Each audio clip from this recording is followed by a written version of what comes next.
अस्सलाम वालेकुम मेरे परदेसी भाई। अगर आप सऊदी अरब में रहते हैं तो अब इकामा की कोई भी ज़रूरत नहीं है। ये बहुत अच्छा अपडेट आया है। और उसके बाद जो लोग भी सऊदी अरब में आना चाहते हैं 4 दिन के वीज़े पे, उन लोगों को फ्री में वीज़ा दिया जाएगा। ये बहुत अच्छा न्यूज़ है और इसके ऊपर काम भी स्टार्ट हो चुका है। काफ़ी लोग सऊदी अरब में एंट्री भी कर चुके हैं। किस तरह से ये चीज़ आप कर सकते हैं पूरा डिटेल्स बताने वाला हूँ। उससे पहले मैं आपको बताना चाहूँगा, अगर आप दुबई में रहते हैं टूरिस्ट वीज़ा पे, विजिट वीज़ा पे या बिजनेस वीज़ा पे, तो आप लोगों के लिए बुरी खबर है, क्योंकि सऊदी गवर्नमेंट के साथ साथ अब दुबई गवर्नमेंट ने भी एक्शन लेना स्टार्ट कर दिया है। अब दुबई छोड़ना होगा। 5 दिन का टाइम दिया गया है।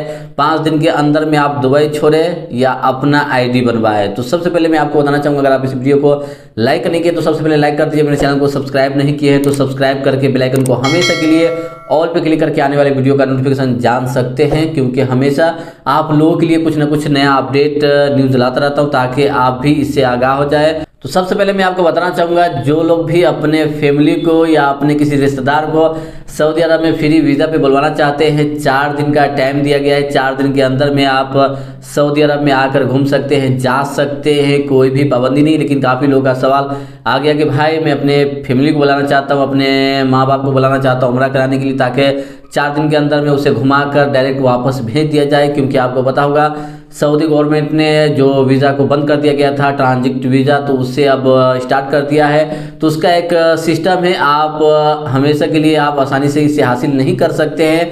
वही लोग हासिल कर सकता है जो लोग सऊदी अरब में आना चाहते हैं या सऊदी अरब से कनेक्टेड फ्लाइट लेकर कहीं जाना चाहते हैं। तो अगर उस देश में उसका होल्ड है तो वहाँ से वो अप्लाई करके डायरेक्ट सऊदी अरब में घूम सकता है। 4 दिन रह सकता है या 1 दिन भी रह सकता है, या थोड़ा टाइम के लिए भी सऊदी में घूम सकता है, उसके बाद वो जा सकता है। लेकिन आप अगर चाहेंगे कि हम अपने देश से डायरेक्ट इसी वीज़ा पे उसको बुलाना चाहें तो फिर नहीं आ सकते हैं, नहीं जा सकते हैं। और उसके बाद ये भी कहा गया है कि आपके पास दोनों तरफ का वीज़ा यानी टिकट होना चाहिए, उसके बाद ही आप ये चीज़ हासिल कर सकते हैं। तो जो लोग भी मिसाल के तौर पे दुबई जाना चाहते हैं और उसका सऊदी एयरलाइंस का टिकट है, शर्त ये है कि सऊदी एयरलाइंस का टिकट होना चाहिए और सऊदी एयरलाइंस का उसका टिकट, लेकिन सऊदी एयरलाइंस ने उसे होल्ड पे रखा है कुछ घंटे के लिए, 8-10 घंटे के लिए, या वो बाद में जाना चाहता है कि सऊदी पहले जाऊं उसके बाद मैं दुबई जाऊं, तो सऊदी जाकर सऊदी एयरलाइंस का टिकट बुक करके वो सऊदी में रुककर उम्रा कर सकता है, सऊदी में घूम सकता है। 4 दिन के अंदर में वो फिर से सऊदी छोड़कर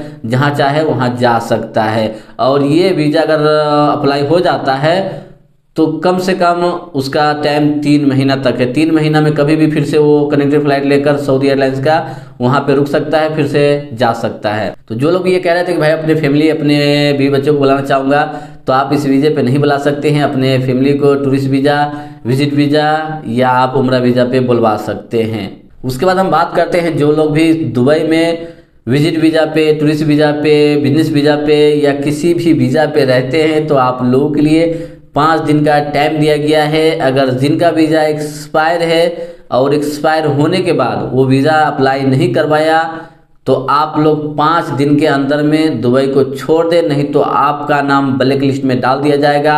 सिर्फ दुबई नहीं, आप गल्फ के किसी भी कंट्री में नहीं जा सकते हैं, क्योंकि दुबई गवर्नमेंट ने इसके ऊपर बहुत बड़ा एक्शन लिया है। क्योंकि काफ़ी लोग दुबई में जाकर टूरिस्ट वीज़ा, विजिट वीज़ा पे रहते हैं, काम भी करते हैं और वहाँ से आने का नाम नहीं लेते हैं। तो दुबई गवर्नमेंट का बहुत ज़्यादा नुकसान हो रहा है, तो इसकी वजह से ये एक्शन लिया गया है। यहाँ पर आप देख सकते हैं। तो ये चीज़ उन लोगों के लिए भी मुसीबत है जो लोग भी पहले से उनका वीज़ा एक्सपायर है और वो लोग अभी तक नहीं बनवाए, जिसे खली बेली कहते हैं दुबई में, यानी कभी उसने वीज़ा लगवाया है नहीं, फिर भी वो दुबई में रह रहे हैं। तो आप लोग आउट पास लेकर, यानी ऑनलाइन भी आउट पास अप्लाई कर सकते हैं। अपने किसी ऑफिस से मिले, वहाँ से आउट पास का आपको व्यवस्था कर देगा। जो भी पैसा लगेगा 500-700 रुपया लगता है, आप वहाँ से लेकर डायरेक्ट दुबई छोड़कर अपने देश चले जाए, बेहतर रहेगा। नहीं तो आप कभी भी दुबई हो या गल्फ कंट्री में नहीं जा सकते हैं। अगर आप फंसेंगे तो आप लोगों के लिए मुसीबत हो जाएगी।